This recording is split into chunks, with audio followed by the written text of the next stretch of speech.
अजित पवार वरिष्ठांचं कधीच ऐकत नसल्याचं जितेंद्र आव्हाड म्हणाले। आधी शरद पवारांचं ऐकलं नाही, आता मोदींचं ऐकत नाहीत असं म्हणत आव्हाडांनी अजित पवारांना निशाणा साधलाय।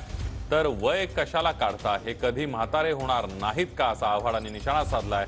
शिलाजीत यांच्या थेट घरात येतं का, असं म्हणत आव्हाडांनी दादांवर निशाणा साधलेला आहे। काल रामनामाचा सोहळा देशभर मोठ्या प्रमाणामध्ये साजरा झाला। नुकत्याच आपल्यातला एक गट जो अजित पवार शरद पवार गटासोबत गेला, त्याचे जे प्रमुख आहेत राष्ट्रीय अध्यक्ष झालेले ते मात्र कुठंच दिसले नाहीत आणि त्यामुळे एक राजकीय वर्तुळात चर्चा सुरू आहे। असं आहे की ते त्यांचा स्वभाव आहे, ते वरिष्ठांचं कधीच ऐकत नाहीत। ते आमच्यात होते तेव्हा शरद पवारांचं ऐकत नव्हते आणि ते त्यांच्यात येत तर मोदींचं ऐकत नाही। त्यामुळे त्यांना काय राम महत्वाचा नसतो, ते म्हणतील तो राम, असं त्यांचा स्वभाव आहे। ते बोलायला सुद्धा लाज वाटते की तुम्ही लोकांची वय कसली काढता हो, कसली वय काढता तुम्ही? लोकांच्या वयाच्या अनुमानावरनं त्यांच्या बुद्धीचा अंदाज घेता का?